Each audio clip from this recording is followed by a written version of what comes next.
दोस्तों, आपने दुनिया में ऐसे कई लोग देखे होंगे जो दो चेहरे रखते हैं, जिनका एक चेहरा दिखावे के लिए होता है और दूसरा चेहरा असली। लेकिन आज हम सच में आपको दो चेहरे वाले इंसान के बारे में बताने जा रहे हैं, जिसका नाम है एडवर्ड मॉड्रिक। वहीं दूसरी कहानी है हिल्टन सिस्टर्स की, जो आपस में जुड़ी हुई होने के बावजूद भी दुनिया भर में फेमस थी। हिल्टन सिस्टर ने बॉब हॉप से लेकर चार्ली चैपलिन तक सबके साथ कई फेमस शोज किए, लेकिन फिर भी जिंदगी के आखिरी पलों में अकेली रह गई। दोस्तों, वीडियो बहुत इंटरेस्टिंग होने वाली है, इसलिए अंत तक साथ में बने रहिएगा। वीडियो शुरू करने से पहले जल्दी से चैनल को सब्सक्राइब कीजिए, लाइक कीजिए और अपने दोस्तों के साथ शेयर कीजिए। तो शुरू करते हैं आज की वीडियो। दोस्तों, एडवर्ड का जन्म इंग्लैंड में 19वीं शताब्दी में हुआ था। आप तस्वीरों में साफ देख सकते हैं कि कैसे उनका फेस एक दूसरे से जुड़ा हुआ है। हैरान करने वाली बात यह है कि उनके इस फेस में एक मुंह, एक नाक और दो आंखें हैं, लेकिन अपने वो इस चेहरे से कुछ बोल नहीं सकते। मगर जब आगे वाला चेहरा रोता और हंसता है तो चेहरे का दूसरा हिस्सा भी वही करता है। एडवर्ड का पिछला हिस्सा केवल आंखों से देख सकता है, जबकि मुंह से बोल नहीं सकता। दोस्तों, एडवर्ड रोते या हंसते थे तब पीछे वाले चेहरे पे भी वही एक्सप्रेशन पड़ते थे, क्योंकि दोनों चेहरों का दिमाग एक ही था। अपनी शारीरिक बनावट के कारण ही एडवर्ड मशहूर हुए, लेकिन उन्हें समाज ने कभी एक इंसान के रूप में नहीं स्वीकारा। लोग उन्हें इविल ट्विंस कहते थे, मतलब जुड़वा शैतान।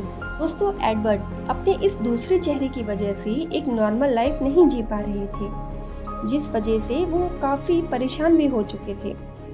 जब वो रात में सोने जाया करते थे तब उनका दूसरा चेहरा जाग जाया करता था। वो रात भर कुछ न कुछ फुसफुसाता रहता था, जिस वजह से पूरी रात एडवर्ड सो नहीं पाते थे। इन्हीं सब कारणों की वजह से वो काफ़ी डिप्रेशन में चले गए थे। दोस्तों, इसके बाद एडवर्ड ने कई डॉक्टर्स को भी दिखाया, लेकिन मेडिकल साइंस ने तब इतनी तरक्की नहीं की थी कि वो इसका कोई हल खोज पाए।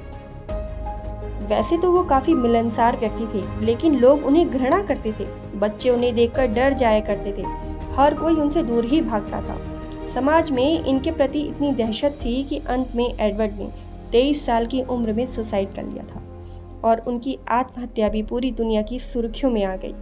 बाद में एडवर्ड के सिर को रिसर्च के लिए धड़ से अलग कर दिया गया, लेकिन आज तक कोई ये नहीं बता पाया कि आखिर किस कारण से ऐसा हुआ था, क्योंकि सामान्य तौर पर ऐसे लोग ज़्यादा दिन तक जिंदा नहीं रह पाते। दोस्तों, ऐसा ही कुछ डॉक्टर्स ने इन दो बच्चियों के लिए भी कहा था। जी हाँ, हम बात कर रहे हैं हिल्टन सिस्टर्स की। जब इन दो बच्चियों का जन्म हुआ था तो डॉक्टर्स ने कहा था कि ये कुछ महीनों तक ही जीवित रह सकती हैं। दोस्तों, जब इन बच्चियों का जन्म हुआ था तब इन्हीं की माँ ने इन्हें अभिशाप समझकर बेच दिया था।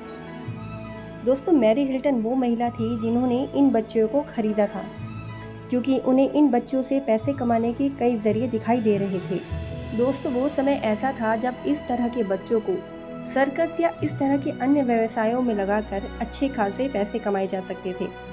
इन बच्चों को काफ़ी सख्त नियंत्रण में रखा गया और इन्हें सिंगिंग व डांस में ट्रेन किया गया।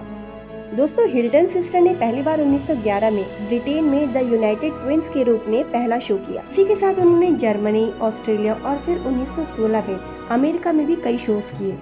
इनकी कमाई का सारा पैसा मैरी हिल्टन अपने पास ही रखती थी।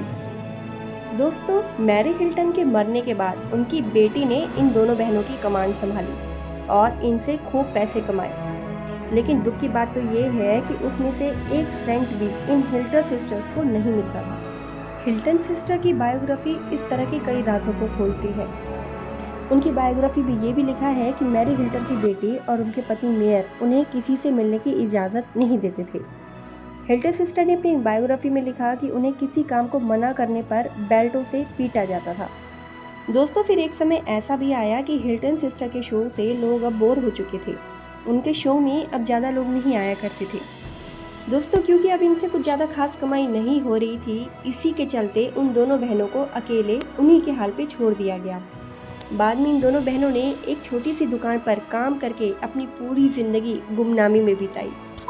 दोस्तों, दुनिया में ऐसे कई लोग हैं जो शारीरिक और मानसिक रूप से विकलांग हैं। हमें इन तरह के लोगों की हर तरह से सहायता करनी चाहिए, ना कि उनका फ़ायदा उठाना चाहिए।